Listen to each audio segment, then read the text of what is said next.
Off we go. So we have the game between Fabiano and Prague. We have the game between Salimova and Goryachkina, both games ongoing. And here we go. These are just Thiemann for the 3, Slim G for the 35, Castaneda for the 10, Ezekiel for the 33, and Willie Stiles for the 15 months. Appreciate it. So 2 games going. We have Rapid Chess, 25 minutes plus 10-second increment with the game between Fabiano and Prague and non-time, with the game between Salimova and Goryachkina. Those are the 2 games that we have going on.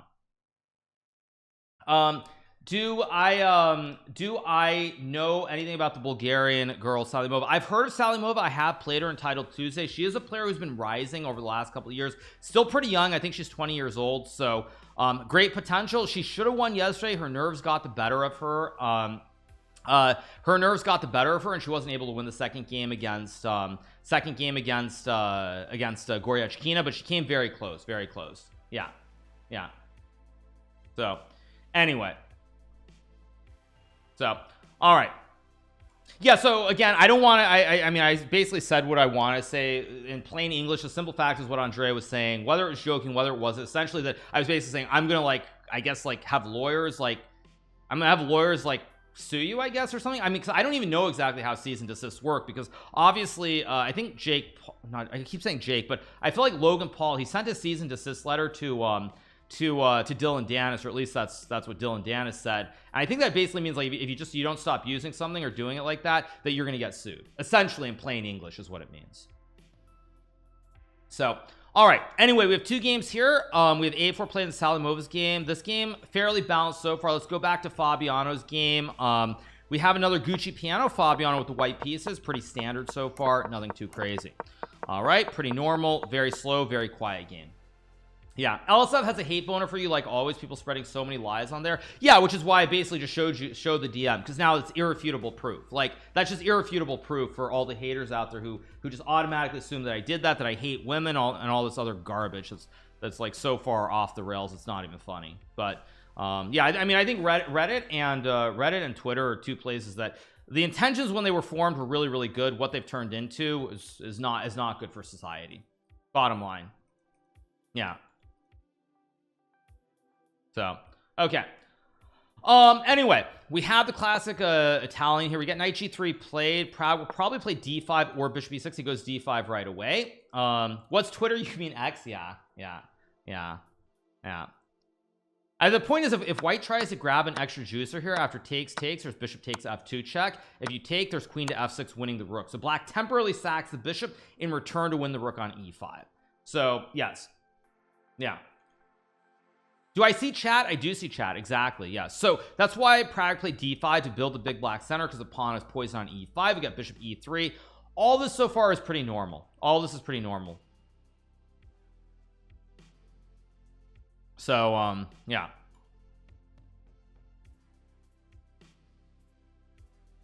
You're so good. Thank you. Appreciate it.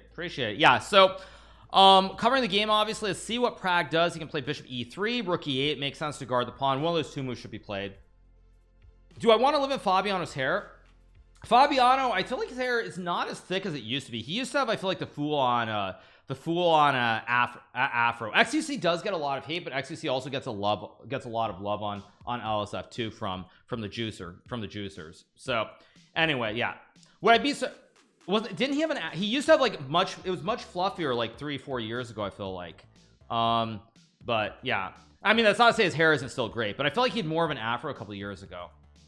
So anyway, we have bishop e3, so Prague will play either rook e8 or bishop e3. Now, to give you guys the predictions, I think in this match, I would say the odds are roughly, it's roughly 60-40 in favor of Fabiano. But if Fabiano doesn't get off to a good start here in game 1 with the white pieces, I think there's a good chance that Prague will win the match. Not so much because he'll lose the game, but the texture of the match, the flow. If you're struggling with white, you get nothing in game 1, and then even if you draw him around in game 2, you have the black pieces, you're feeling a little bit of pressure. You're not feeling super in flow. So anyway, that's what we have so far.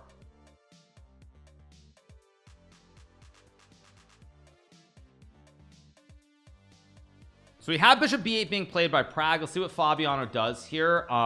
Maybe queen d2 will be played, maybe queen c1. Multiple options here. What headphones? I have the HyperX headphones. HyperX. Yep. Yeah.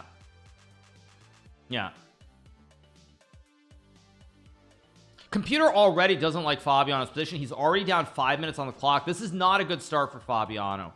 This is not a good start at all. He's down 5 minutes plus. Computer doesn't love his position. Black has a big black center. This is not the start that Fabiano wants. Fabiano came with white or black. He's obviously a very strong player. That's like saying Fabiano knows the first two moves of every opening. But I do think the position is complicated. You should sewer. Yeah, right. Good one, you guys. Ha ha ha. Very funny. Yeah, very funny. Very funny. So see what we get here. Fabiano will probably not play. Computer likes a5, which looks weird. So bishop c7, potentially winning the pawn, but I guess white is okay after bishop c5, rook e8, d4. This looks very weird. I don't expect this in a rapid game. This is the first game of the rapid. First game of the rapid is what it is. First game of the rapid. So yeah, thank you so much to Gazcha for the 27 months. Thank you so much to Gazcha. Appreciate it. So, all right.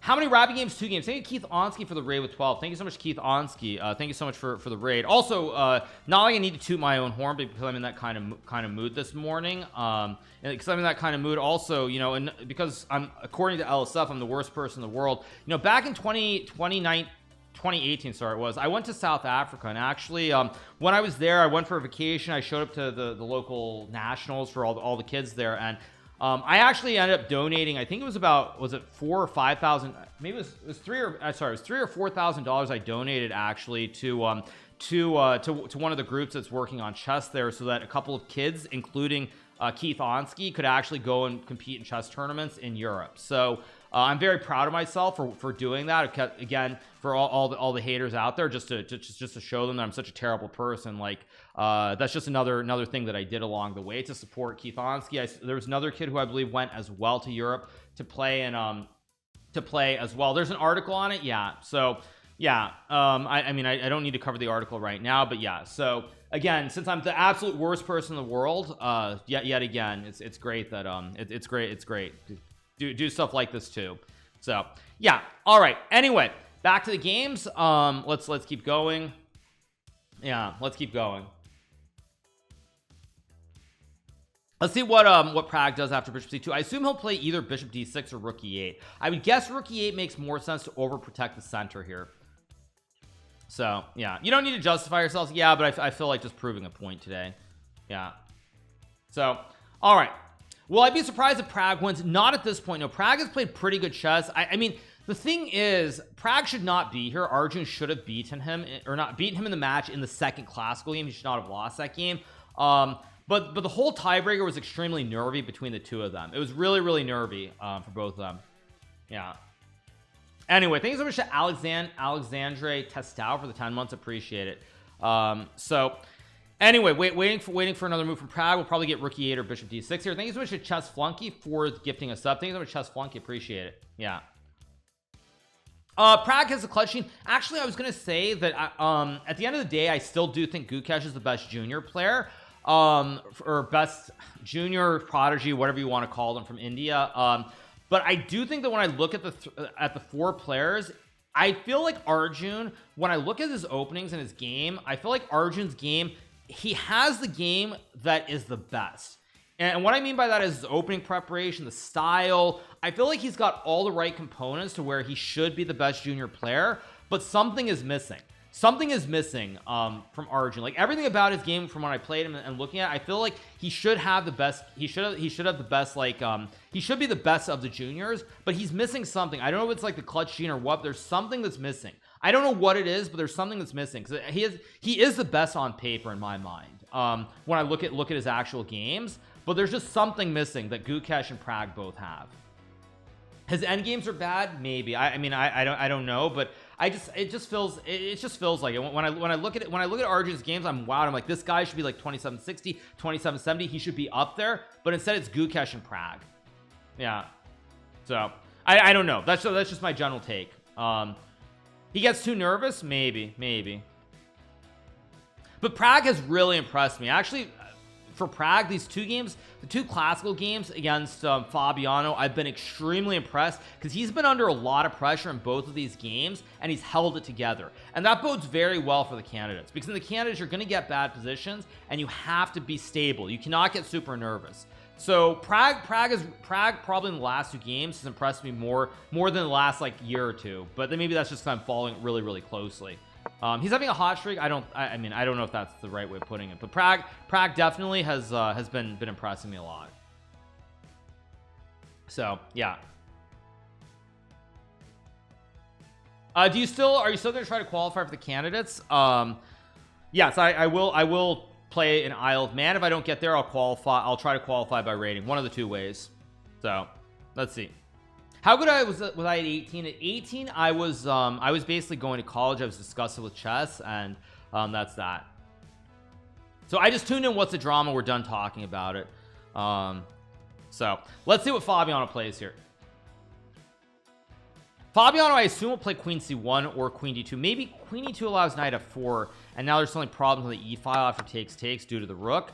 So I'm guessing Fabiano, I mean, maybe Queen E2 Knight F4 Queen F1 is okay, but my assumption is that probably we'll get Queen D2 Queen C1, Queen D2 or Queen C1 played here by Fabiano. One of those two moves. Alireza has been quiet for the past year. No motivation's not there. I don't really know what's going on with Alireza Firouzja. He's obviously, I mean, a very talented junior player. LSF will post your clip in the near future. Whatever. I don't care.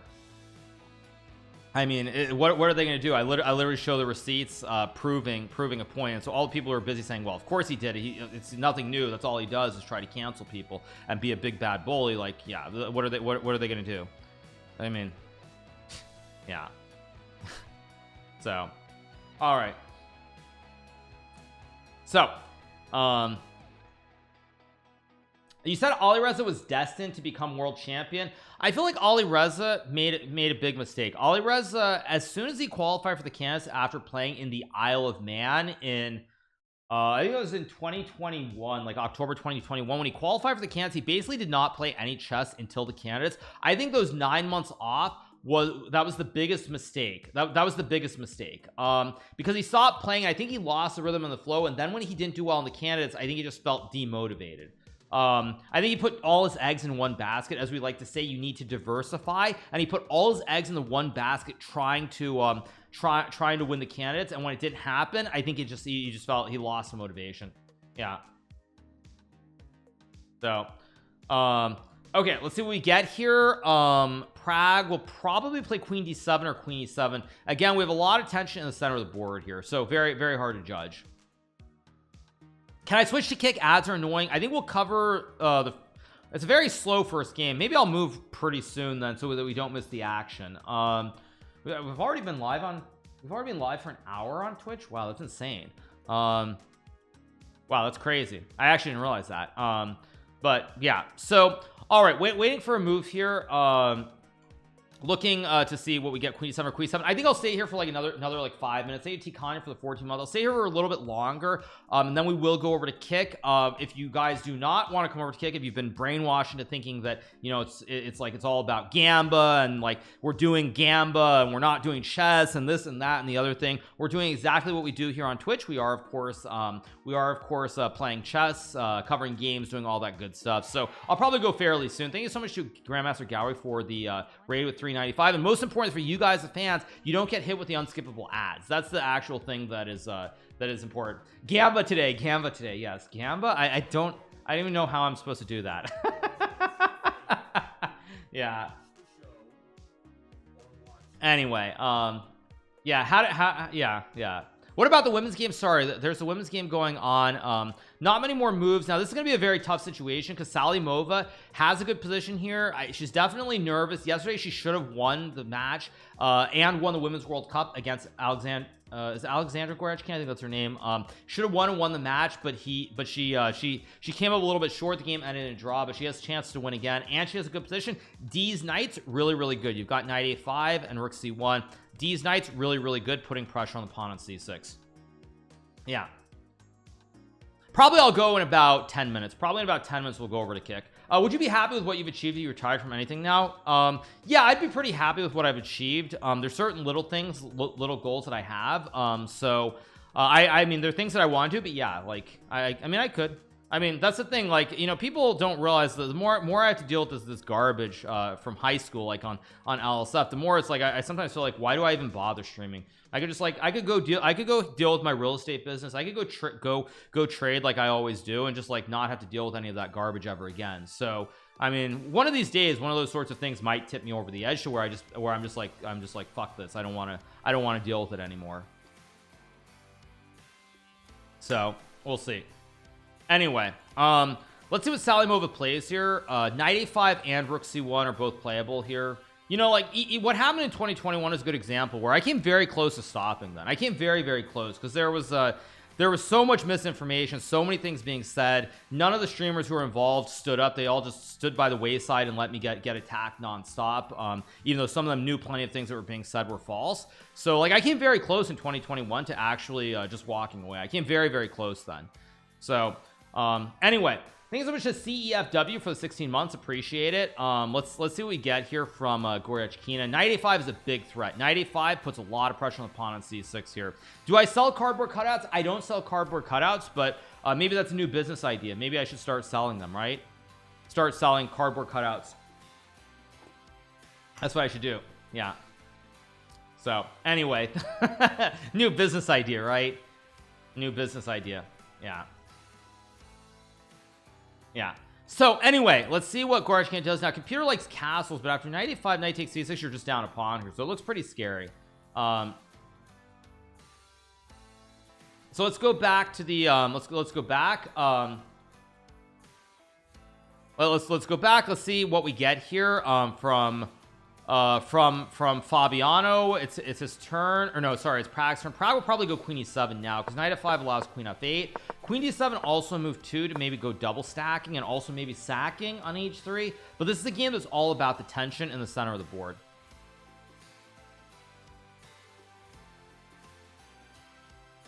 So yeah,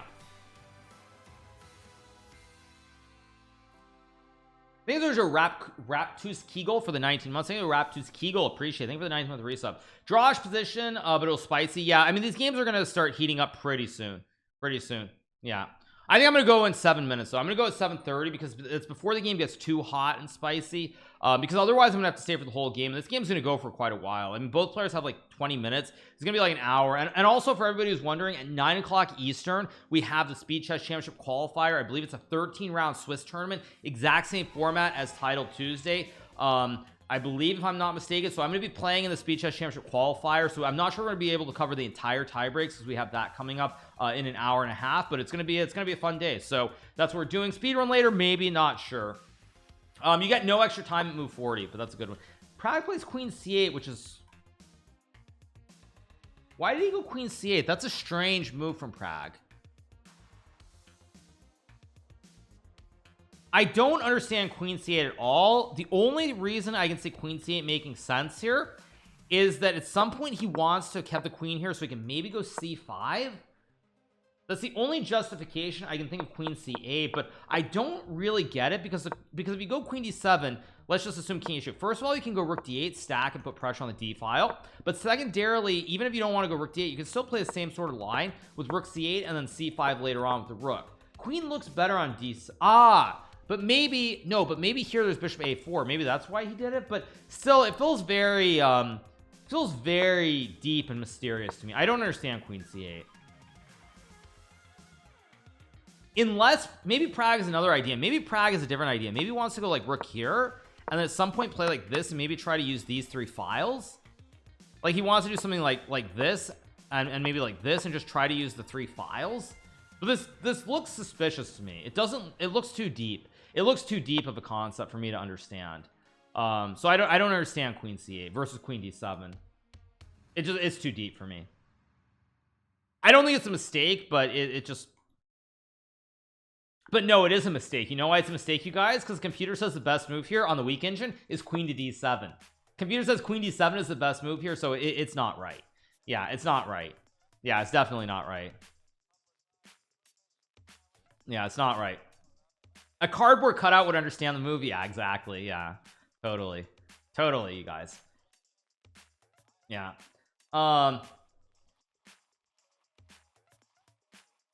Thanks for the T-Holov for the 6 months. Thanks for the T-Holov. Appreciate it. Thank you for the 6-month resub. Thank you.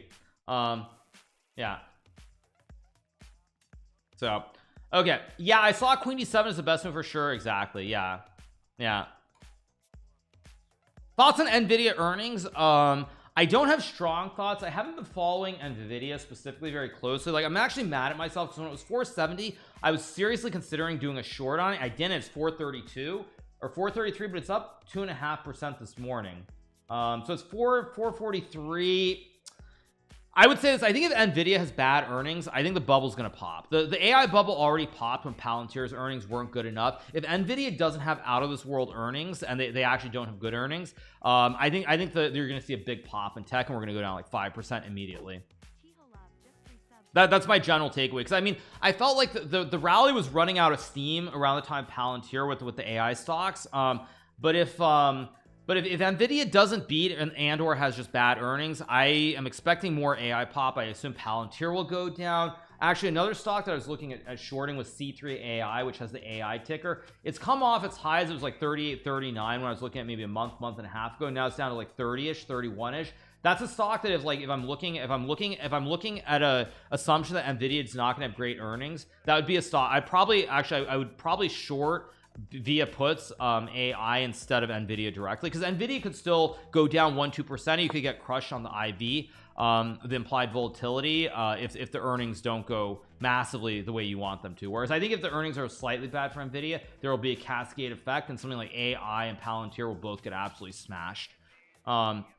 So yeah, I don't watch your stream often as finance a regular thing. I don't really like to talk about it that much, because essentially I think for most people, as I've said before, like, and you know, this is not financial advice, but for like 95% of people, just like, first off, read a book and understand what dollar cost averaging is. I think that's actually the single most important concept. Once you know what dollar cost averaging is, then just buy like an S&P index fund and just make sure that you buy the same amount like every year. Like, for example, say you have say you have like $10,000 spare cash every year or something, you know, it's like, or 5,000. Just make sure that you save some amount of money and just keep dollar cost averaging every year.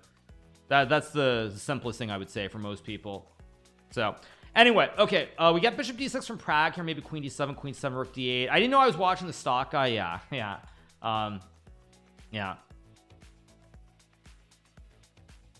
Like, a good example of dollar cost averaging is like, I'm very lucky because when I first had some money to put away in retirement accounts, it was like 2012 or 2011.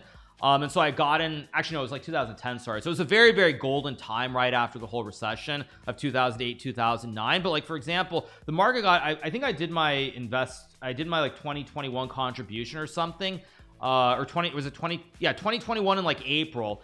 I think it was April 2021. Of course it got absolutely steamrolled. But then when I did the contribution in like 2022 or 2023, I mean, I'm getting the years confused now, but basically that completely offset it. So yeah. All right.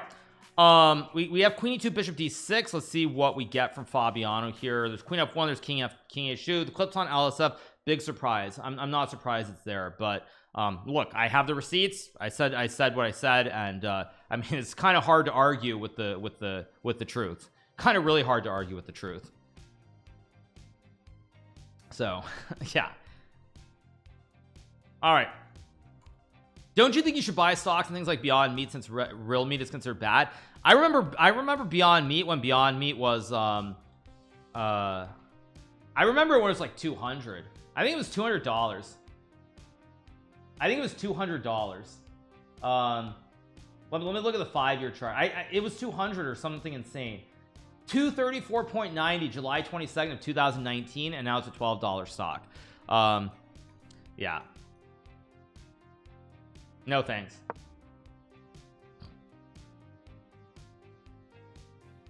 Okay, we get c4 from Fabiano. Now it is 7:30, you guys, so I think I'm going to move on to kick. I think I'm going to go over to kick, and we're going to just keep covering the games. And of course, as I said, at 9 o'clock we have the Speed Chess Championship qualifier, which I'm playing. I believe it's 13 rounds. So I'm gonna be calling it right now on Twitch. If you guys come over to Kick, hope you keep enjoying the stream. If you are not coming over to Kick tomorrow, I will be on Twitch all day because it is titled Tuesday tomorrow. So I will be on Twitch all day tomorrow. So that's gonna be the plan. So I will see you over on Kick in about 10 seconds. Speed Chess Championship. So I'll be there. I'll put the link in chat again. There you guys go. There's the link. I'll spam it. And there we go. All right, everybody, we should be back. We're back here on Kick. We should be live as usual. So we are, of course, going to be covering the FIDE World Cup. I'll make sure that we are live. We should be live, but let me double check. Let me refresh the page. We should be live. We are. And actually, I'm going to sneeze. Give me 1 second.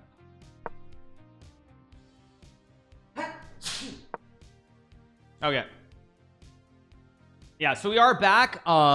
So okay, so Prague's queen c8 move is sort of justified here because now he does go c5, so the queen holds the pawn and the diagonal is alive here. That's that.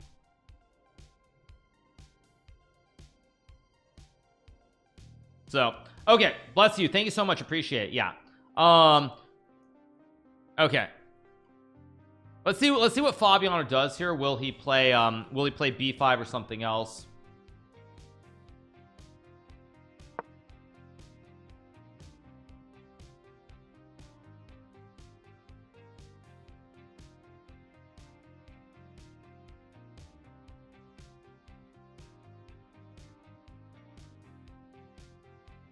So anyway, okay, Fabiano has played b5. If pawn takes, white potentially gets a pass pawn on the queen side, so it could be a little bit tricky here. After pawn takes pawn, I assume that in this position Prague will, I don't know what Prague's gonna do here. I don't really love Prague's position. He does trade. Is he gonna go c4, bishop c3, knight d7 maybe? This is starting to look a little bit iffy here. I don't love it. Salimova is winning. Okay, let's go back to Salimova's game. We get c5, knight a5, queen a6, takes, played. Apparently b4 is winning here for white. Will she oh, b4, because if you take, you get checkmated. There's queen d7, king f8, checkmate in uno. So yeah, so b4 could be a big problem, and I think the point is that basically these knights are all very jumpy on the board here. The knights are very, very jumpy here. So we'll see what we get. Yeah, thank you so much to Shoot-Rugol for the 3-month resub. Thank you so much. These bishops are good, maybe, but Salimova has played b4, and Gorechkina is in some serious trouble here. Serious trouble. So we'll keep an eye on that one. Actually, that game is probably more intense than this Fabiano game, because this game is still fairly balanced. It's fairly calm. This game is pretty chaotic. Something could happen very, very soon. You are a funny guy, Hikaru. Thank you so much. Appreciate you guys. Thank you. So yeah, so we're covering this, of course, at 9 o'clock Eastern. We have the Speed Chess Championship qualifier, which I will be competing in as well. So that's what we're doing. Yeah, that's what we're doing.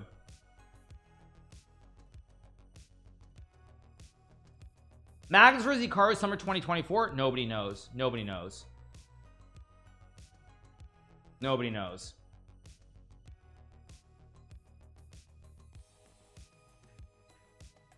Yeah.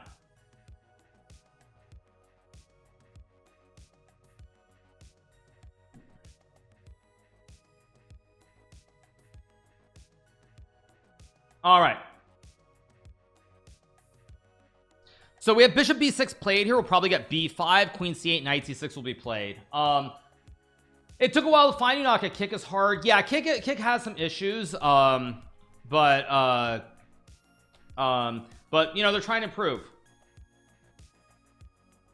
So we'll get b5, queen c8, knight c6. Again, you're not going to solve everything. You know, it's like the good old saying. There's a good old saying in the book, you guys, which is you know, Rome wasn't built in a day. So it's like, you think about Rome, you think about the Colosseum where Elon and Mark are going to be fighting, and all that other stuff. You think about Rome, you have these great palaces, everything else. Rome was not built overnight. It wasn't built in one day. I would say the same thing with Kick. I think with Kick, if they don't have the following things within the next 6 months, I think they're going to be issues. The first thing, they need to have casting, whether it's like Android or whether it's whether it's Android or whether it's or like Apple, Google, Android, all the stuff. They need to have the casting available so you can watch it on your TV. That's the first thing. The second thing that they need to have, there's one other really big thing that I'm forgetting about. There's one other really big thing. My brain isn't working right now. No, not raids. There's something else, but I think casting, they have PayPal they have. No, it's casting, and there's one other, it's casting, and I think it's a full screen / casting, kind of the same thing, by the way. But yeah, they need picture-in-picture on the phone also, and of course they need cardboard cutouts. Yes, they gotta have their cardboard cutouts, right? Obviously. Yeah. So okay, anyway, let's see what happens here. What will Gorechkin do? Will she castle? Will she play a6? Sally Mova, by the way, I'm just gonna say, like, she's been very, very impressive. She's playing some amazing chess. She's playing like really good chess, and even if she doesn't win this match and get the GM title, she is going to be a GM very, very soon. I have not been to a Messi game yet. I mean, of course, Messi is showing why he's the greatest player in the world. I mean, he's making everyone look like a joke.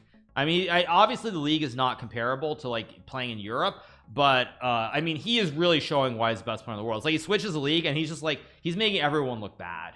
Yeah, he's making everyone look really bad. And Pinaldo maybe would make people look bad, but I don't think he'd make them look as bad to the same degree. I mean, it really does feel like Messi is smurfing, and I don't think it would feel like Pinaldo is smurfing if he was playing in MLS. So anyway, let's see what you get here with Salavova. There's probably a5 here. Maybe some other moves too. Bias? Yeah, I'm biased. Yeah. So anyway, I'm unsubbing. Yes, I'm unsubbing because of that, right? Isn't that the joke on Twitch? You always see them say that. Yeah, you always see people on Twitch making that joke. Very hot take. I'm subbing twice. Yeah, I've always been a Messi fan. Actually, I've always been a Messi fan. I mean, in so much as I follow football. So okay, let's get back to the other game. Fabiano's game, we got exactly what I expected. Bishop c3. We'll get knight d7 from Prague to guard the pawn in a second or two. Are you single? No, you guys, I'm actually married. So I'm married. How you figured how you have 7 month subs here? I don't know. Yeah.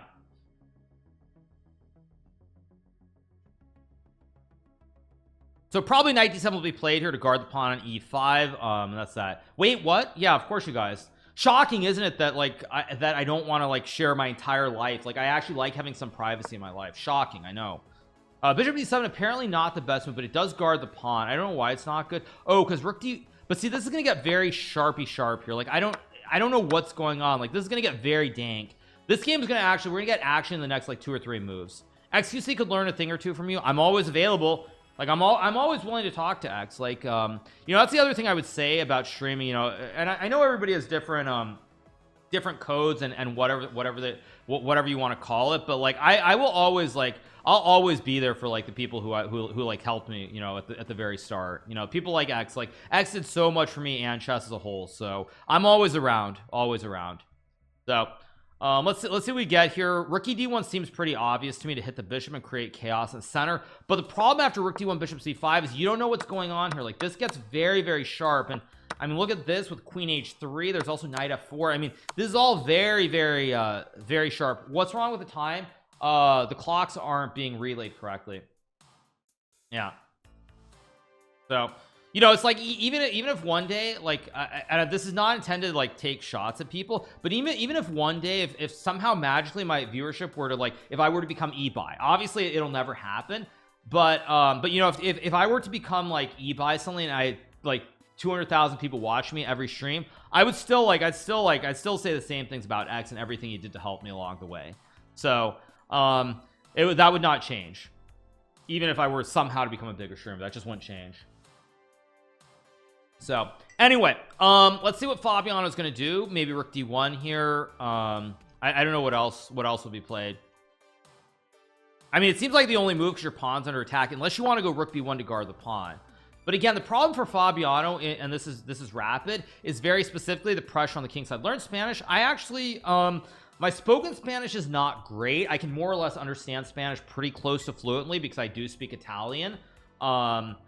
But like, my actual spoken Spanish isn't great. But for example, when I did a collab like this a long time ago, 2 years ago, with Rubius does not speak English, and so I think I was doing it with Rubius and Anna Rudolph, and and like Anna was communicating with in Spanish, and like even though I don't really speak Spanish very well, I completely understood the conversation they were having.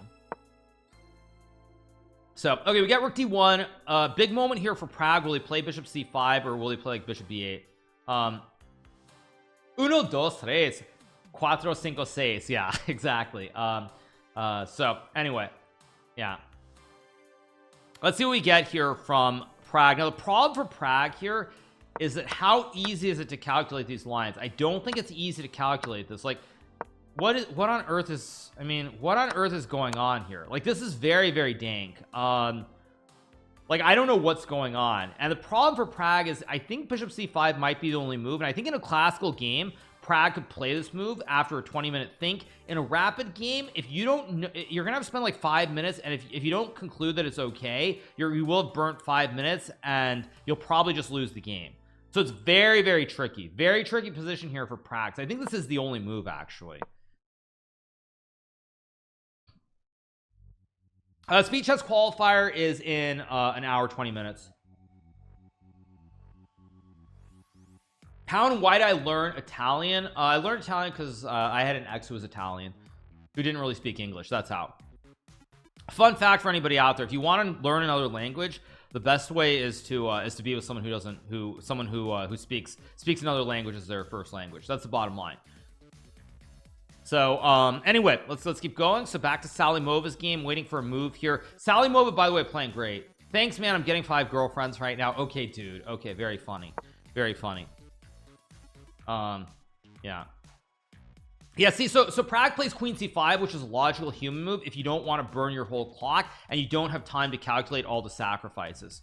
So yeah, I mean, I know I know Spanish, Italian, French. I can understand some. I mean, my spoken French these days is pretty much non-existent because I haven't studied it in many years. Getting a girlfriend is a problem, and learning languages is a problem.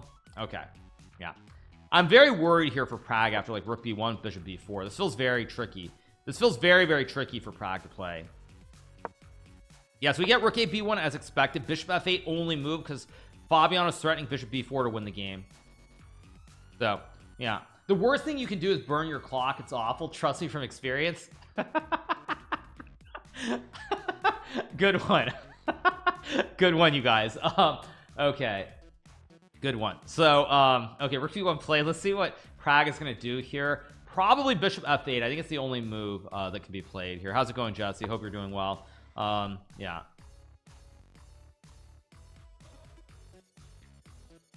Yeah, that's the other thing also. Like, since we're on the topic of things like common misconceptions about chess, I will actually give you guys another common misconception, which is like a lot of people assume that chess players, all they do is play chess. They don't have girlfriends or wives or these things, which is also very far from the truth when you look at the top players. For example, Nepo, I don't know if Nepo's actually married, but he's had the same girlfriend for well over I feel like it's been like 4 or 5 years now. Artemiev is married. Fedoseev, I don't know if he's married, but I think he is.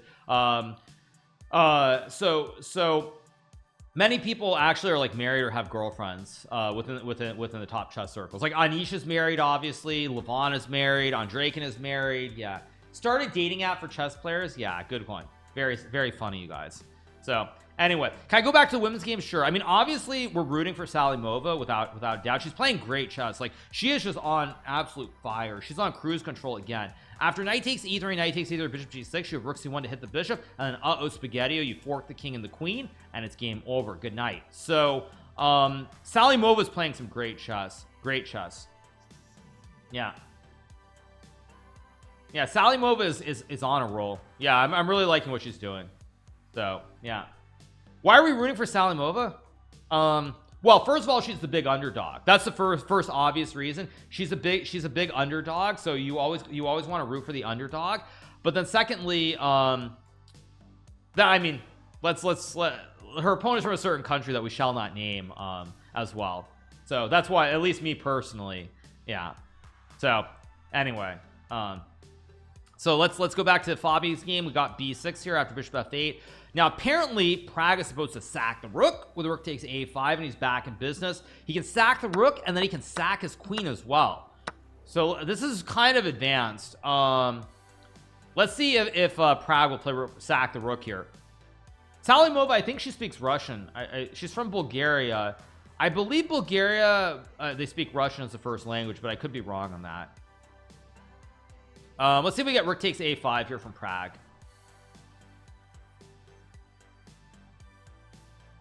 Yeah.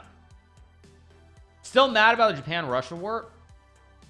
Yes, you guys. Wasn't that you're talking about like are you talking about like the war in like the 1800s? I'm gonna Google that. I feel like you're talking about the war in the 1800s, like the late 1800s. When was it? Russo-Japanese War, 1904, 1905. Yeah. You're talking literally like I'm mad about that. Like, okay, you guys, thank you. If I yeah, I mean, if I really cared about the history of war, I really would have no right to say anything after what Japan did in Nanjing. So let's not go there, you guys. Yeah, like being mad about that, I should just shut the fridge up. I should shut the fridge up before I say anything. Let's be honest. Yeah, like let's be honest. Seriously. Yeah. Okay, let's see. Okay, we get g6 from Prague, basically trying to blunt the knight so there are no jumps anymore. That's the point of g6, and it creates some squares for the king. Yeah.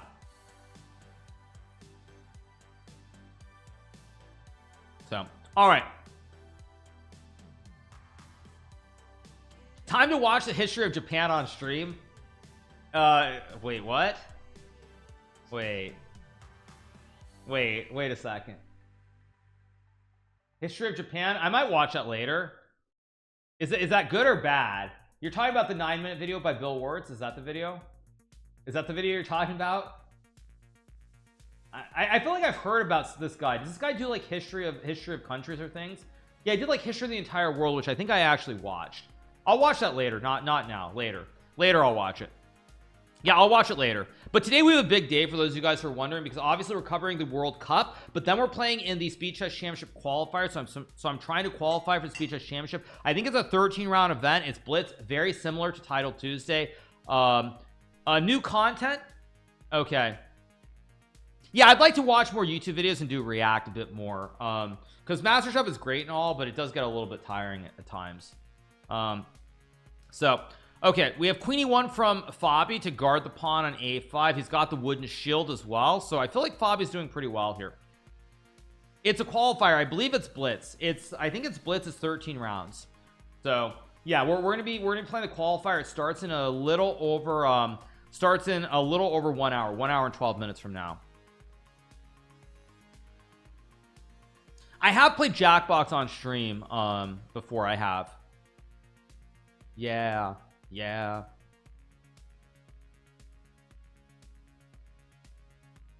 Hikaru will turn into XQC, except I won't be posting it to make money on my channel. That's the only difference. I'll watch it because I enjoy it. It's not to try and like put it up, slap it up on my YouTube channel. So anyway, all right, Prague deep in the tank. H5 is the only move here. I mean, the problem for Prague is, what does he move? He blunders with bishop g7, which apparently loses the game for some reason, because of knight e2, which again, not very realistic. Not very realistic, but it could be played. I mean, problem for Prague here is Fabi has a great wooden shield. He's got the rook here, so he can push. He also has his rook on the only open file on the board here. Slap it up on your second channel. Yeah. There are small increments here, but the problem for Prague is he's also down on time here. He's down on time, which is a big issue.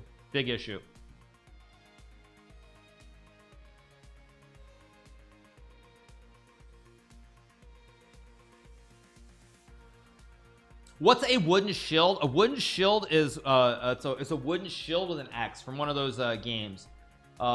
Which game is it from? Because XQC came with a phrase, but he's right. A wooden shield is it's from one of those games that X played. It's funny that when I Google wooden shield, I literally see videos saying how to make, and I see like a YouTube video saying making a wooden shield. That's very funny. It's from Zelda. Is it from Zelda? It could be from Zelda, but basically, yeah, X saw the bishop, which creates the X here. He saw the X, and then in Zelda, I think there's like a wooden shield which has like a gray X or it's a blue X on the shield itself. So that's why it's called a wooden shield. Anyway, let's keep going. Wait, we're a move from Fabiano here. But the question is, knight e2 is good, but it doesn't seem like the only move. I feel like queen e3 is another move that could be very interesting to put pressure on the pawn on e5. Today is my first time watching you live. Awesome. Hope you're doing very, very well. Yeah, I mean, the problem here for Prague is his bishop is very passive on the king side. Like, it's not that bad here objectively, but it's not doing anything. The knight has no squares. All the squares in the center are covered. The problem is the file. White can push p. Thank you, Fior, for the sub. Thank you so much, Fior, for the 5-3 sub. Maybe that's where Elon got the idea to rename Twitter X. Maybe. Salimova's game is still, oh, Salimova is just on fire. Let's leave it here for a second. We got exactly what I expected. Knight e3, king h8.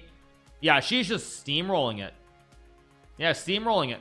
Now is the last moment. Just be very careful. Knight d4 is still winning, so after queen h6 you can just go knight f3 or knight takes f5. This is the last moment where Salimova needs to stay sharp. Queen f3 also maybe is very good, because after queen h4, queen h3, you assume with the two passed p's here you can win the game, although there is queen c4 to hit the rook, so maybe not so simple. Where does the ice skater come from? It's shaped like an ice skater. When you have the mate, how do I set it up? Let's say, okay, I'll show you why it's called an ice skater. So it's called an ice skater because you see the mate here, the king is, it's like an ice skate. You see the skate here, the king can't go up. It's like it's like an ice skate. So that's why XUC calls it the ice skater.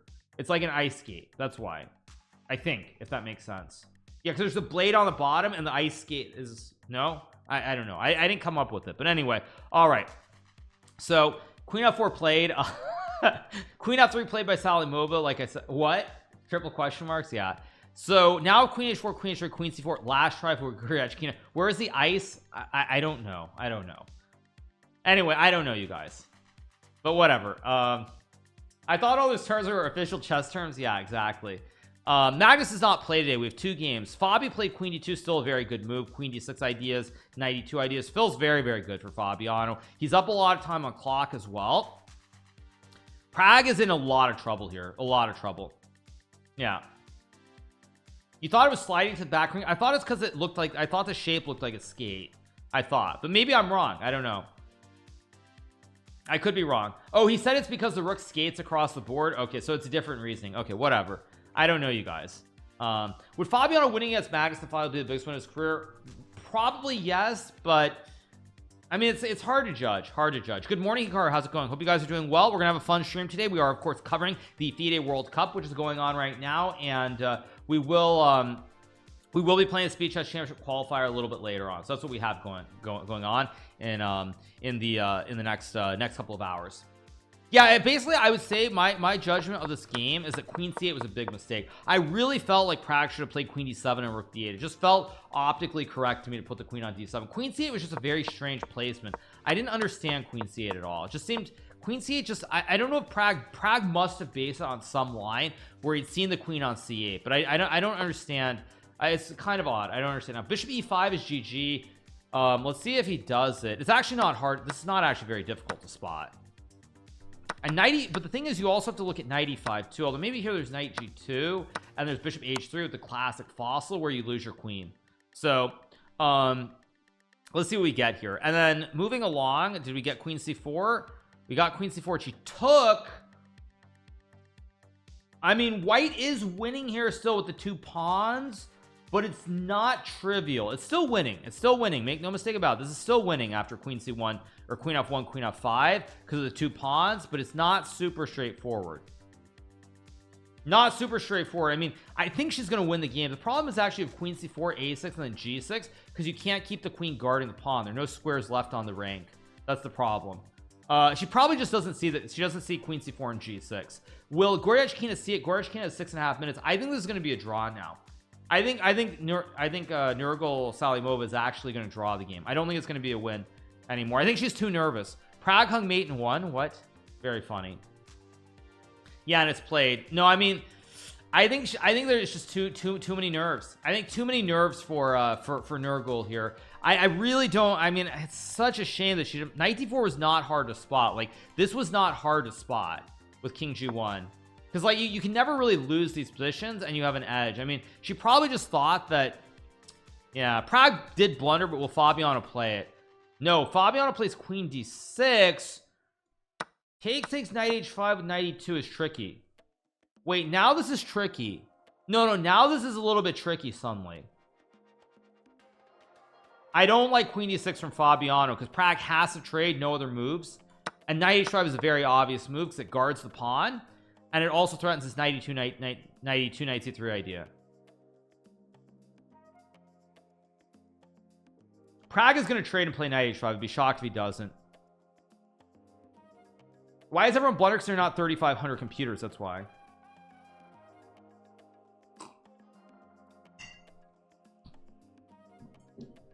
So we'll get takes knight h5 almost for sure. That's what I expect, actually. That's what I expect. Yeah, we get it as expected. Too easy of a move for Prag to find. Now it's not trivial for Fabiano to win anymore. It's not trivial. Yeah, it's not trivial. Fabi is up 5 minutes, which is important. That's very, very important to note. Yeah, very important. Yeah. Yeah.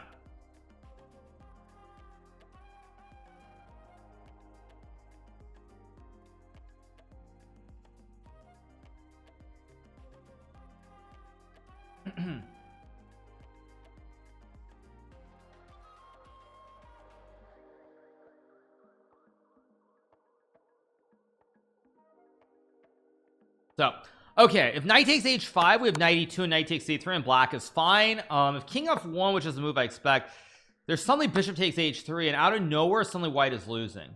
No, this is very... Fabi's messed this up. If Fabi does not keep a time advantage here, if the time gets even, I think Prag is going to win this game. You heard it here first. If Fabi can't find a plan, he's gonna lose the game. Salimova's game, oh, queen f4. Uh-oh, it's the classic right triangle and it's a draw. Uh-oh. No, Salimova just she choked it away. She got too nervous. Now again, for all the computer Andys out there who are like, oh my god, she was completely winning, you have to understand it's very nerve-wracking for these players. This is the biggest moment of her entire life. This is the biggest moment of her life. She is nervous to no end, justifiably so. And so when you guys are like, oh man, she's so bad, like, you know, she can't win the game, like, you don't understand the pressure that exists in chess. And that's why there's this thing called the Magnus effect as well, in terms of Magnus Carlsen, the famous chess player, where basically people get nervous, they make mistakes. Like, people get nervous.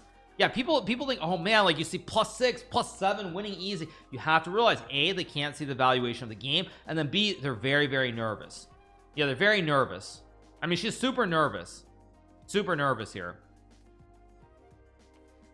Oh no, humans are humans. Who would have guessed? Exactly. Do I get nervous? I mean, I don't get traditionally nervous in the sense, whereas like right here, I can tell you that Salimova, she's super nervous, like in the traditional sense. She's just like, she's probably so nervous because this is the biggest moment of her life. She has a chance to win the World Cup. She obviously was not expecting to be in this situation. So for her, yeah, she's very nervous. I don't get nervous like that anymore, just because like I've played so many tournaments. When you have more and more experiences, the nerves kind of just fade away, and it's just not the same thing.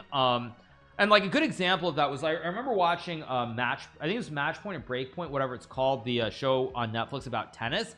And basically I remember I was watching the episode about Wimbledon, and they were talking about the final. Oh wait, is this actually good for white or not? Wait, is this actually good? You still can take though, because you hit the rook. I mean, this is still good, maybe. It's good, but it's tricky. But what I was gonna say is that in that episode, they were talking to Nick Kyrgios after the final, and he was basically saying that like he basically Djokovic, because he's been in the situation so many times, even when he was down a set, he didn't get nervous. And that's kind of the biggest thing, is like when you've been in situations so many times, you just don't get nervous like that anymore.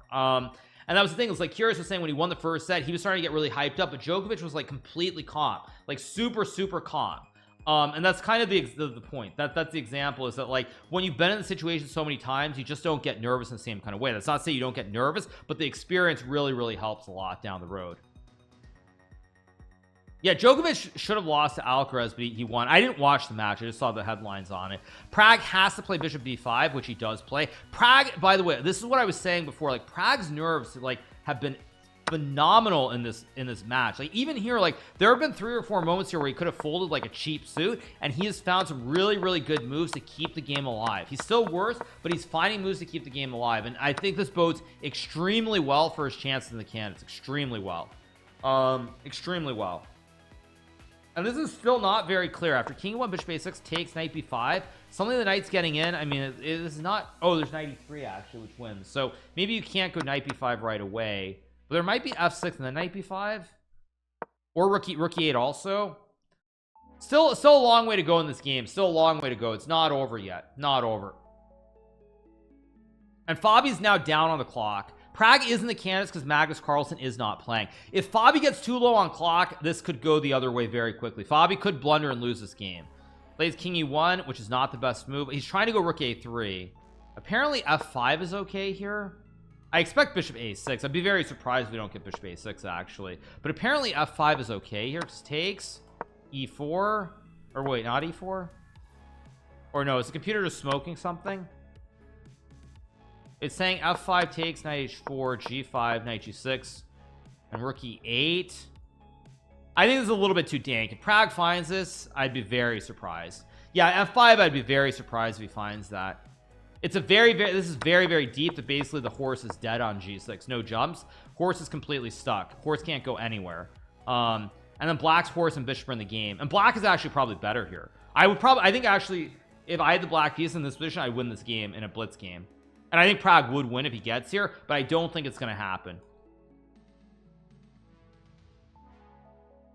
Let's see. No, he doesn't. He plays bishop a6, which is the obvious move. I mean, not surprising. Goes rook e8. I think knight d7 could be strong here. Knight d7, or no, it's not strong because there's rook d4 with the classic kebab.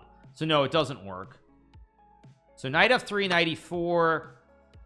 Tricky. Thank you so much to Ochisaba for the 5 months. Apparently computer wants f4. g5, g3, takes f6, and king d2 takes, and white's still better apparently, like rook f1, rook e5. If you were to ask me right now, my general prediction is that this game is going to be a draw. My general prediction here is after knight, this is going to be a draw. Yeah, rook b5 next, with bishop f3, rook b5, rook b3.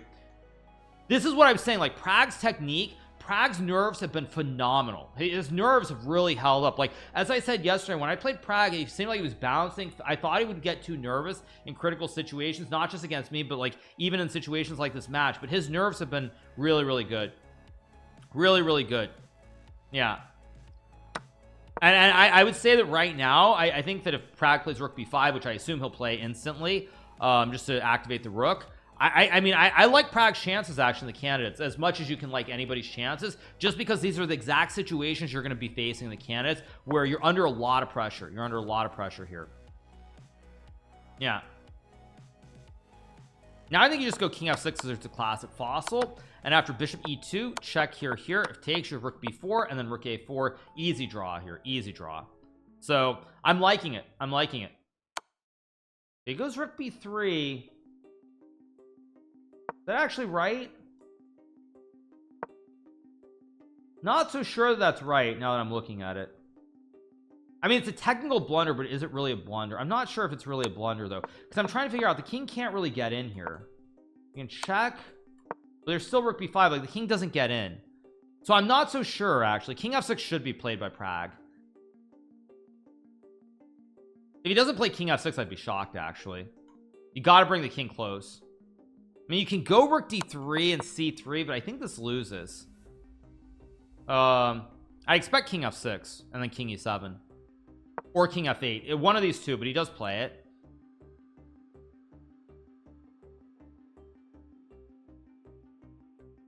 Magnus probably would have won this position. Yes, I think Magnus would have won this position for sure. Yeah, get king c5, we'll get king e7 I assume, because then there's rook b5 too. King e7. Whoa, is c3 whoa, king d6. No, the king gets in. Prague just blundered the game away. Oh, will Fabiano find it though? He's got no time. Yeah, this is a big mistake. King d6 is winning, but Fabi still could blunder, but I think Fabi's gonna win now.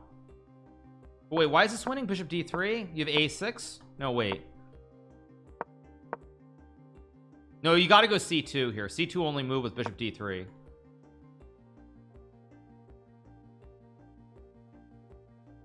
Rook c1 only move to win. Bishop d3 will be played for sure, or rook c3 maybe.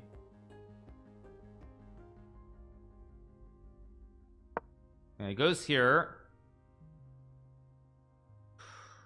Yeah, Fabi's gonna sack the rook and he should be winning, but this is still not trivial, by the way. This could go either way. This could go either way. This is winning for Fabi, but Fabi could also lose this.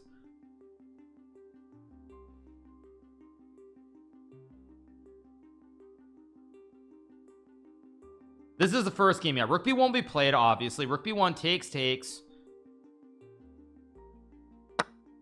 Now the key here, I think, is you move the bishop and push the pawn. I think if you go king c7, rook c1 might be okay. Although a6 is winning. Wow. Is king c7 the only move that's winning? I don't think it is. Yeah, bishop f3 and b7 is too simple. Yeah, Fabi's gonna win. Big win for Fabi. Big win. Yeah. Yeah, it's too easy because you just go here. A lot of it is about the flow of the moves, like whether the moves are easy or whether the moves are difficult. That's the bottom line. Is whether the moves are easy. If you have 3-4 quick moves that you can play, then the flow changes and the moves are too easy here. Yeah, b7 and then bishop a6, king c7, and then queen, and you win the game. Yeah. Unless can black run the king down somehow. Yeah, takes king e. Maybe you go here. Queen takes and king d4, but I mean the only way I can see it is you take and go king e5, king d4 and try to pray here, but this should just be winning for white. King b6, of course, and then, or wait, king b6 is a draw. What? Oh, king b6 is a draw because then you can run the king back. You can run the king here and you have check. Okay, king b6 is actually a draw. Is king b8 a draw too? King b8 loses. Ooh, so this is the only winning move. So takes, and I guess, yeah, you just win barely.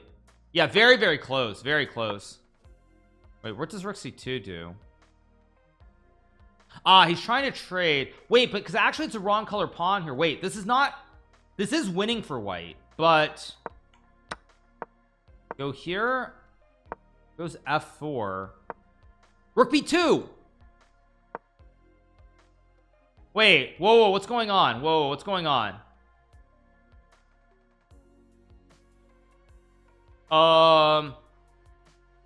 It's gonna be a draw, or Fabi's gonna lose. I think it's gonna be a draw. Oh man, here we go with the the computer Andes. By the way, we're gonna be like, man, Fabiano is so bad, completely winning. What is wrong with him? But it all rose. F4 is horrible because now the king gets the pawn and it's close. Like in the other line here, if you go a6, just to show you guys this position, takes. Like I don't know if actually wait. Oh, bishop d5. Oh, bishop d5 wins because after basically here queen takes. You can't move the king close because you hang the juicer. But this is the only winning line, you guys. Only winning line. So what happened? Rook a2. Yeah, now the king gets active. It's going to be a draw. No, f4 makes it easier because you let black walk the king up. The king gets super close here, so it's not even close to a win anymore. It's not even remotely close. Takes, like even this, like king is down here before you even get the queen. The king is already eating your pawns before you're able to win the rook. Yeah, like he gifted. Like this is an easy draw. Probably the easiest way is g5 here, and then g4. Or actually not g4. Sorry. Probably this is a draw, but wait a second. Probably rook a6 only move, and then king g3. No, I mean this is actually very easy. You just go here, and then you go like this, and it's a draw. Yeah, pretty easy. Although, is it easy? Wait, f5, king c5, g5, king d3, g4. No, this is actually very easy. Yeah, it's an easy draw. No, this isn't even close. Yeah, easy draw. Yeah, Fabi was winning, but only because of one idea. Like the only reason Fabi was winning here was because after takes a7, here you have this unbelievable bishop d5 move, and then the king can't come closer. That's the problem. The bishop, the wooden shield stops the king from ever coming closer, and so you have to waste time, and the white king is already here before your king's even active. So there's going to be game number 2. Yeah, probably g4 here. Yeah, g4 obviously. SEC qualifiers at 9 o'clock, so we will watch the we'll watch that one. So both games are draws, right? Salimova's game was a draw. Fabi's game will be a draw too after h5 h4 h3. Like I said, Prague's nerves have been holding up really well, and it's a very good sign for the candidates. Very good sign. Yeah, Magnus would have won it. Of course Magnus would have won, but that's because he's Magnus Carlsen, greatest chess player in the world. So yeah, poor Fabi, he plays a great game, he gets a winning position, and it ends in a draw. So yeah, it's a very good sign though. It portends very well towards Prague's chance in the candidates. Absolutely 100%. So we have 2 draws, so I'm gonna take a short break. I might go heat up some more water, and I think we'll go from there. Actually, I'm out of coffee. I don't necessarily need coffee right now. But yeah, pretty amazing stuff. I think the next game is starting in 15 minutes, so I think I'm gonna take a short break, go use the restroom, maybe get a little bit of food. Fabi's gonna be pissed. I think Fabi will be pissed. What should Fabi be pissed about is the question. You know what I think Fabi should be pissed about is that actually was King C7 not winning here. To me, King C7 felt slightly easier, maybe. But yeah, basically we get to this position. All these moves make sense. Bishop C6 is correct. Yeah, F4 is a huge blunder. I mean, also Fabi, if Fabi's going to be mad about something, you know what Fabi should be mad about? It's that he didn't convert earlier. Because like this position, he was squishing Prague. Like he was really squishing Prague. Like I think if Fabi had played bishop takes e5, he would have won this game cleanly. I think that Fabi also should be upset that he didn't go knight e2 from a practical standpoint, because this position is very clear you have big edges.